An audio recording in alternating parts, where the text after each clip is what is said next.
Allah telah menetapkan satu ketentuan, ya hanya menyembah Allah saja. Salat, kan? Kemudian kita puasa karena Allah, baca Quran karena Allah, mengikuti Rasulullah, kan? Nah, semua itu tingkatannya yang kita kerjakan nomor 1. Setelah itu urutan keduanya apa? Wabil walidaini ihsana, berbakti pada orang tua. Tingkat tertinggi nomor 2. Dan ketika dikerjakan itu, apapun yang kita kerjakan dengan niat ibadah ini, saya mau sekolah minta doa saja, dengan niat kita memuliakan orang tua, ya, saya memuliakan orang tua minta doa, itu dicatat pahalanya. Punya nilai pahala.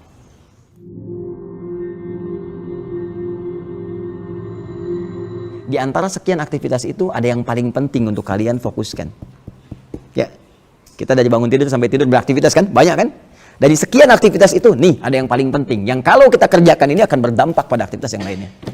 Apa itu? Biwalidayhi husna. Berbakti kepada kedua orang tua. Wah, itu. Kunci itu. Ya. Nah, nanti kita turunkan. Husna jadi birrun tuh. Menarik tuh. Ya. Jadi ada husnun, ada birrun. Itu beda. Bahkan nanti ada tayyibun, ada khair, ada ma'ruf, ada ihsan. Ya, ada saleh, ada birrun. Itu berbeda. Ya, wasainal insana biwalidayhi husna. Aku wasiatkan kata Allah, berikan pesan yang kuat untuk berbakti, berbuat baik kepada kedua orang tua. Husna itu masdar, sifat dari kata hasuna yahsunu husnan wa hasanan. Jadi turunannya jadi hasana yuhasin untuk perbaikan dan ihsan untuk puncaknya. Dasarnya husna. Husna itu punya 3 arti. 1 baik. Yang kedua, diniatkan sebagai ibadah. Yang ketiga, yang mengandung sisi pahala. Ya, makanya nanti penulisan pahalanya disebut hasanah namanya. Ya, Quran surah 6 ayat 160, man ja'a bil hasanati falahu asyru amsalihha. Terus kita berdoa, Rabbana atina fid dunya hasanah. Ya. Nah, jadi pertama, segala turunan kata hasan itu artinya baik. Oh ya, Zulkifli Hasan, Zulkifli Hasan, Emily Hasan, ya, dan seterusnya. Hasan, pendiri Persis salah satunya, ya. Itu baik tuh. Jadi kalau ada yang namanya Hasan nggak baik, dipertanyakan, bapak namanya Hasan itu. Pokoknya kalau lagi nggak baik, dibilangnya ya Pak namanya Hasan gitu kan. Nah, itu ya.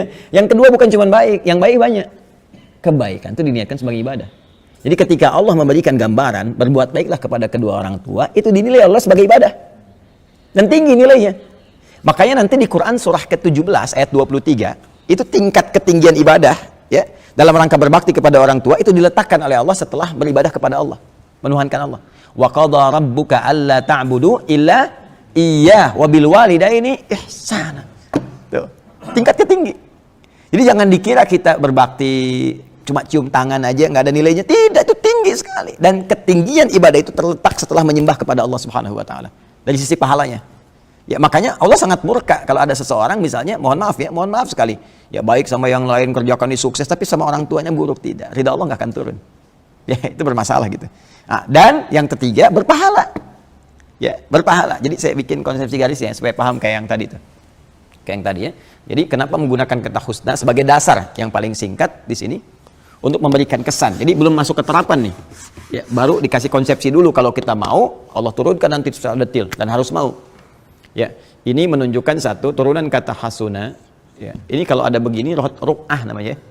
Kadang disebut rik'ah. Ini sin kalau panjang begini, sin. Ya. Hasuna yahsunu husnan wa hasanan. Nanti ada wa ihsanan. Ya, kalau pakai ahsana dan tahsin kalau pakai hasana. Ini menunjukkan garis ini menunjukkan 3 hal. 1, segala perbuatan yang baik mengandung nilai ibadah dan berpahala.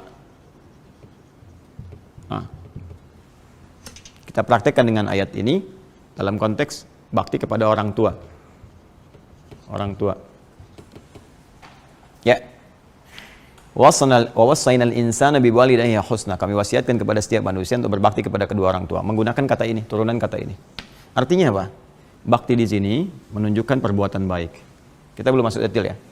Ketika kita berbuat baik pada orang tua, baik itu banyak nanti dengan sikap, dengan harta benda, dengan perhatian, dengan macam-macam. Itu dicatat oleh Allah langsung sebagai ibadah. Dan ibadahnya bukan main-main, ibadah tertinggi, urutannya kedua. Setelah kita menyembah Allah Subhanahu wa taala melalui rasulnya. Ya, dalilnya Quran surah ke-17 ayat 23. Wa qadha rabbuka alla ta'budu illa iyyah wa bil walidaini ihsana. Allah telah menetapkan satu ketentuan, ya hanya menyembah Allah saja. Salat, kan? kemudian kita puasa karena Allah, baca Quran karena Allah, mengikuti Rasulullah, itu kan. Nah, semua itu tingkatannya yang kita kerjakan nomor 1.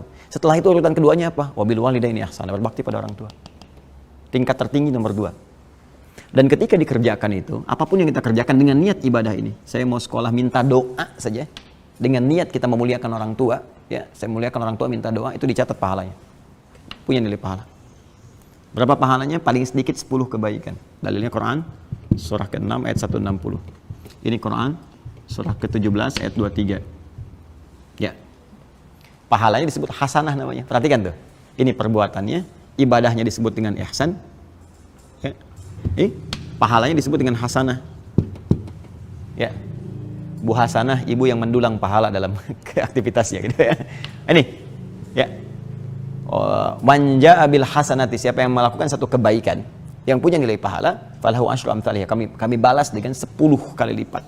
Jadi kalau kita melakukan sekali aja, assalamualaikum ma, insyaallah mama sehat selalu ya, dicatat langsung 10 kebaikan. Wah, itu kalau nyari pahala itu banyak sebetulnya peluangnya.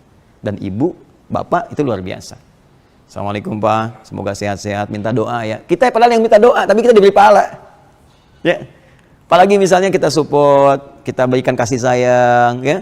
Kemudian misalnya kalau orang tua masih hidup, nah datangi, silaturahim, walaupun cuma bawa buah-buahan, senangkan hatinya, ya kita mengelus dalam kebaikan, oh itu pahalanya banyak sekali. Ya, nanti kalau sudah nggak ada pun, masih ada lagi, masih ada tuntunannya. Ya, saya misalnya ayah sudah nggak ada gitu kan, masih ada caranya, bahkan hadisnya detail sekali. Nanti kita tunjukkan. Kalau ada peluang harta bisa pakai harta, kalau ada peluang ilmu bisa pakai ilmu, kalau ada tenaga pun bisa diarahkan, yang diharapkan pahalanya untuk orang tua yang telah meninggal. Bisa. Lihatkan, minimal doa. Minimal doa. Makanya kan kita punya doa kan, Rabbighfirli waliwalidayya warhamhuma kama rabbayani. Ya, kalau orang meninggal kita katakan apa? Almarhum kan? Warhamhuma. Ya, baik hidup ataupun telah meninggal.